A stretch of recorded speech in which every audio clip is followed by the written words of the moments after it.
BBMP ಚುನಾವಣೆಯ ಬಗ್ಗೆ ಮಾತನಾಡಿದಂತ ಅವರು ಬಿಬಿಎಂಪಿ ಚುನಾವಣೆಯನ್ನ ಮುಂದೆ ಹಾಕಿಕೊಂಡು ಹೋಗ್ತಾ ಇದ್ದಾರೆ.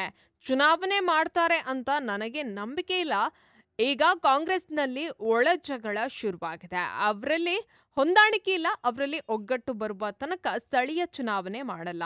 ಕಾದು ನೋಡೋಣ ಎಂದು ಜೆಡಿಎಸ್ ಯುವ ಘಟಕದ ರಾಜ್ಯಾಧ್ಯಕ್ಷರಾದಂಥ ನಿಖಿಲ್ ಕುಮಾರಸ್ವಾಮಿ ಅವರು ಹೇಳಿದರು. ರಾಜ್ಯದ ಸಂಪತ್ತನ್ನ ಭ್ರಷ್ಟ ಕಾಂಗ್ರೆಸ್ ಸರ್ಕಾರ ಚುನಾವಣೆಗೆ ಮಾತ್ರ ಬಳಸಿಕೊಳ್ಳುತ್ತಾ ಇದ್ದಾರೆ. ಸ್ಥಳೀಯ ಮತ್ತು ಜಿಲ್ಲಾ ಮತ್ತು ತಾಲೂಕು ಪಂಚಾಯತ್ ಚುನಾವಣೆಗೂ ದಿನಾಂಕ ಘೋಷಣೆ ಆಗುತ್ತೆ. ಅದಕ್ಕಿಂತ ಮುಂಚಿತವಾಗಿ ಗೃಹಲಕ್ಷ್ಮಿ ಹಣವನ್ನ ಬಿಡುಗಡೆ ಮಾಡ್ತಾರೆ ಎಂದು ನಿಖಿಲ್ ಕುಮಾರಸ್ವಾಮಿ ಅವರು ತಿಳಿಸಿದರು.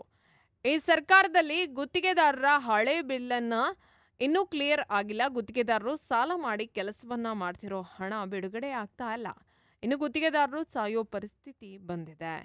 ಹಿಂದಿನ ಸಾರ್ವತ್ರಿಕ ಚುನಾವಣೆಯಲ್ಲಿ ಕಾಂಗ್ರೆಸ್ಗೆ ಗುತ್ತಿಗೆದಾರರು ಬೆಂಬಲವನ್ನ ಕೊಟ್ಟಿದ್ರು. ಆದರೆ ಇವತ್ತು ಗುತ್ತಿಗೆದಾರರು ಬೀದಿ ಪಾಲಾಗ್ತಾ ಇದ್ದಾರೆ ಈ ಸರ್ಕಾರದ ನಡವಳಿಕೆಯಿಂದ ಎಂದರು.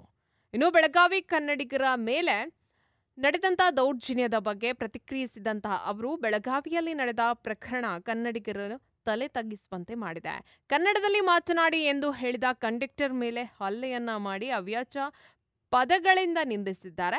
ಇದು ಯಾರಿಗೂ ಒಳ್ಳೆಯದಲ್ಲ. ನಾವು ಭಾರತೀಯರ ಅಸ್ತಿತ್ವವನ್ನ ಕಾಪಾಡಿಕೊಳ್ಬೇಕು.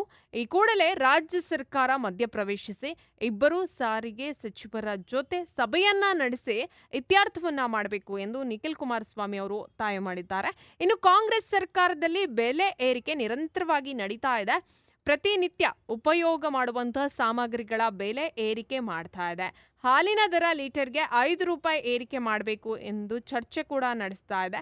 ಗ್ಯಾರಂಟಿಗಳಿಂದ ಇದನ್ನ ಸಂಪೂರ್ಣವಾಗಿ ಮಾಡಲು ಸರ್ಕಾರದ ಬಳಿ ಹಣವಿಲ್ಲ. ಗ್ಯಾರಂಟಿ ಯೋಜನೆಗೆ ಕನಿಷ್ಠ 50,000 ಕೋಟಿ ರೂಪಾಯಿ ಬೇಕು. ಅದಕ್ಕೆ ಕಾಂಗ್ರೆಸ್ ಕೊಟ್ಟಿರುವಂತಹ ಮಾತು ನಡೆಸಿಕೊಳ್ಳಲಾಗದೆ ಮತ್ತೆ ನಮ್ಮ ಮೇಲೆ ಹೊರೆಯನ್ನ ಹಾಕ್ತಾ ಇದ್ದಾರೆ ಎಂದು ಕಿಡಿಯನ್ನ ಕಾರಿದ್ರು.